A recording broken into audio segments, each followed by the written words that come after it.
The MISC Odyssey is the latest exploration expedition ship for Star Citizen. It's in concept, so it's not flyable yet, and we're going to do a bit of a ship buyer's guide, concept ship buyer's guide for this ship. It was a bit of a surprise for me, because its exact size and role appears to make it a competitor to the Carrack. And also, it's a bit larger than the Carrack too, potentially kicking it off the pedestal and putting it at this sort of higher tier of exploration ship. It's available from $625 during its concept phase on Warbond. Take exploration farther than ever before, survey distant frontiers and seek the undiscovered reaches of the galaxy with MISC's Odyssey, the most advanced exploration ship available to civilian starfarers. The onboard refinery, ship hangar, built-in mining tech and tractor beam, expansive supply hold and comprehensive accommodation for a crew of 6 all allow you to tame the furthest reaches of space, remaining self-sufficient almost indefinitely. And self-sufficiency here is a very key word. Discover a new life deep among the stars, only from MISC. So it's got 252 dedicated cargo space, which can be used also by a vehicle if you so wish. So that's a reasonable amount less than the sort of Carrack. The ship has 3 remote turrets, each controlled from a dedicated station in the cockpit with 2 size 5 guns on each, giving it a reasonable amount of coverage. There are 4 missile racks as well, giving it a solid amount of missile defense there as well.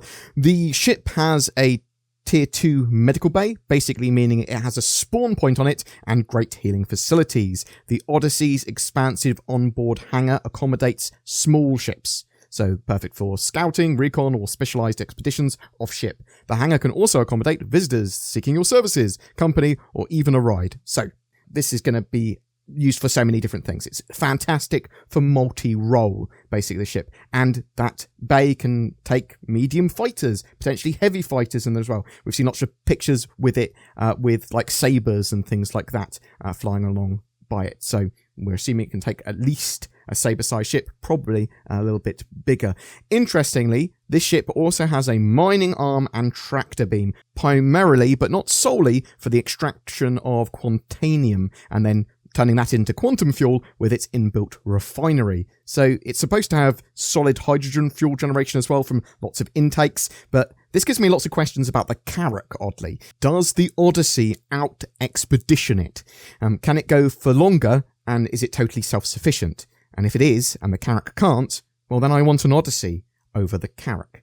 Let's have a quick look at the sort of map that they've put on the website. So the ship's over 3 decks. Yeah.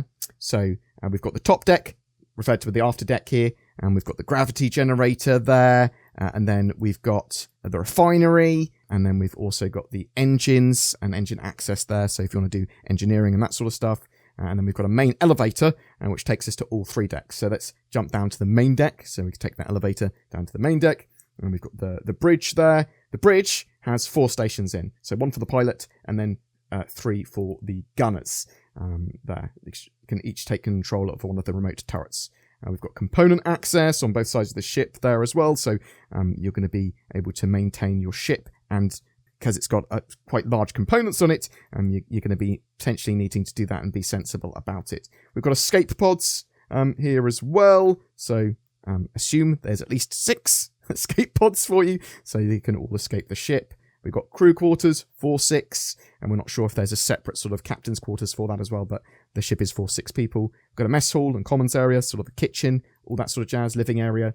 We've got that main elevator there. We've got a locker room, so you've got all your gear, room for like basically an armory and your suits. We've got a docking collar on one of the sides for sort of connecting to small ships, and we also got a large docking collar on the other side for connecting to space stations. And then if we go down another level, we've got the sort of more engineering-esque areas, and then we've got the hangar deck as the sort of bottom lower deck. We've got the mining facilities and mining control room there, and the actual mining system. So that's where you're going to be controlling the mining laser from. And then you've got the medical facility there as well. A couple of med beds, it looks like there. Tier 2, fantastic respawn point. Look after yourself. We've got the cargo and vehicle ramp as we go into the sort of cargo bay area. Now, with that cargo bay, we've got 252 SC of cargo, and you can put a vehicle there. So sort of bear that in mind. We've got the main elevator there connecting all the decks together, but you're going to be exiting primarily, I believe, from the cargo ramp.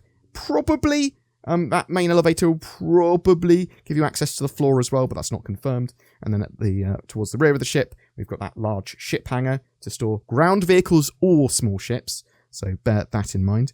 I'm not sure how a ground vehicle would get in there. Some people have suggested the bottom opens up as well, but I mean, it's got the ramp there. We'll have to wait and see. And then we've got a viewing room, so you can look out the back of the ship and go, ooh, ah. The ship is about 15% bigger than the Carrack, with the Odyssey being 140 meters long, 90 meters wide, and 35 meters high. It's pretty big. Its major difference with its sort of comparison with the Carrack are its components, in my opinion. Obviously, it's got the mining and that sort of stuff, but when we're talking about components, the Odyssey actually runs some capital-sized components, with a single capital power plant, cooler, and shield. They're basically size 4 compared to the large and size 3 ones that the Carrack has. All its other components, though, with the Odyssey are just large. So all its other components, its major components. The Carrack has large components for everything, and admittedly, it does have 2 coolers, 2 shields, 2 fuel, and 2 quantum fuel tanks. So sort of bear that in mind. It does have some redundancy, the Carrack, but capital systems are significantly larger than large systems. I'm thinking that this does push the Carrack down a peg in terms of top-tier explorer expedition ship. That said, it might focus on slightly different aspects than the Carrack. The Carrack might be better at scanning things down. So looking at the sort of ship matrix, the Carrack has 2 large radars compared to the Odyssey's single medium one. Now, these stats and components are subject to change, and it is likely that the Carrack will find its own place compared to the Odyssey in the verse for exploration and expedition. So it's not going to be, oh, the Odyssey is just better. And the Odyssey is going to be extremely tanky and allow you to run a larger ship or ships out of its hangar than the Carrack. The Carrack does have more dedicated cargo room than the Odyssey, with 456 SCU of cargo. And it's possible that the Carrack will have more modularity because its cargo pods underneath. It does have these like 3 cargo pods. Maybe you'll be able to change those out. It sort of was suggested that we probably would be able to change those out, but we'll have to wait and see. You might be able to have more fuel or lots of different roles. It might even be able to do mining and that sort of stuff as well. As the ship is in concept, though, we're going to get some loaner ships for the Odyssey if you decide to buy one, and that is going to be the Carrack and the Reliant Core. You'll basically get those ships until the Odyssey is completed. I really like the idea of being able to mine and refine with the Odyssey. It makes it interestingly multi-role as well. I was expecting the Carrack to be able to be self-sustainable like that, but maybe it's not. And will you be able to make money from just mining and refining? With the Odyssey, potentially. Does that mean that this ship is going to be used for a load of different purposes? Probably. Is it going to have modularity in the future? We don't know. But potentially, I'm pretty excited for the Odyssey. But what do you think? Do you like the look of the Odyssey? Are you going to be getting one? Are you going to be upgrading your Carrack to one? Do you think this ship is somehow power creep? Are you awaiting the Q&A before buying? Do you think that the Carrack is going to be substantially different to the Odyssey? Whatever your thoughts, I'd love to hear from you in the comments below. Oh, and one more thing. I do not believe the ship comes with a vehicle or a ship with it. It's just the Odyssey. You don't get a snubcraft. You don't get a free ground vehicle or anything like that. You have to put those in yourself. It's November, and that means, yes, you're right, it's NordVPN season. All those delicious Nords are collected together to make the finest VPN that I shill for on my channel. Not only is NordVPN delicious, but it also protects. Check out the links below to get fantastic discounts, or go to nordvpn.com/BoredGamer. Do you dream of being at the controls of your spaceship in real life? Well, now you sort of can with Game Glass. It turns touchscreen devices into diegetic controllers for Star Citizen, and you can get the basic software free. Check it out in the links below. Every month we have a ship giveaway as well. This time it's for a Mercury Starrunner, a multi-crew ship that will let you do a bit of everything in-game now. Or at least most things. Lots of things in-game now. In the future it might allow you to do smuggling and data running too. All you need to do to be in for a chance of winning that is comment on any of my videos during November. More details down below. If you'd like to further support the channel, please consider clicking the join or thanks button under my videos, or even becoming a Patreon.